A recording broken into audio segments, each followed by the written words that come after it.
Together we achieve, together we can fly, reaching for the sky. ICFA University, Meghalaya. The all-new Banalari Nexa showroom is now open at Mauyongrim near ISBT. Explore premium Nexa cars, book your favorite, and take a test drive. Nexa. Create, inspire.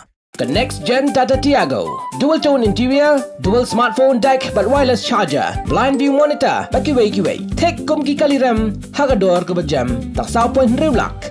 Just wow.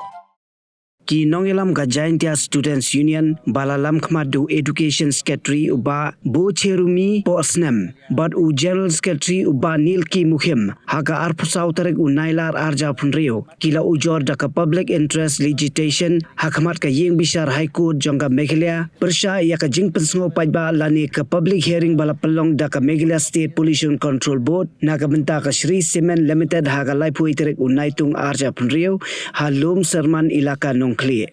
Hau kerua bala phasa kilar patai kubor lingba ka video kini kinong yalam ka seng kila pente baka seng kala shem dakani ka senjam hadin baka sorkar kam shem la le AA wad ha baka seng kala Ujor daki ijhar seki bor senshar district bat seki bor pulet ka seng kala pente baka Ujor ru hakmat ka Meghalaya Human Rights Commission bat shaka National Green Tribunal namar ka jingbam sngap jong ki bor senshar hapo ka jilla ya ki jing Ujor jong ka seng. Today, the 24th of August, we from the Jaintia Students Union Central Body, along with the General Secretary of the Union, Nilki Mukhim, we have put our PIL towards Meghalaya High Court. We have filed it today and we are waiting for the case number. The matters that we have filed in the High Court is regarding the public hearing of Shree Cement Limited, which was illegally conducted on the 31st of August. We have put our prayers toward the High Court and we are awaiting the decision of the High Court.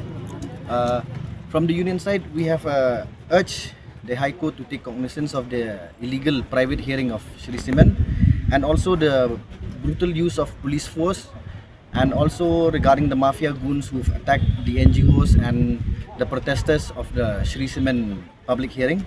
And also we urge the High Court to take action against the government, against the district administration of East Jaintia Hills, including the SP, because they have failed to comply with the regulations to allow NGOs and other protesters regarding the Shree Cement protest.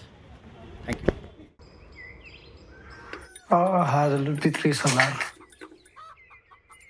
Nadune khai đi con. Bây là tông xoay ngà cái dia, phải cái skill để chít có. Ile mem yor aim gini kon me. Pai upon kelas tenu chong. Tangga college stage nem yo. Le me stage nem le tangga we kon buat. Tito. Jadi kasi yang kayak bisa orang aing modal. Oh, bisa. Pinai wan ai bam sien ai ta papacho. Families to that means. Right.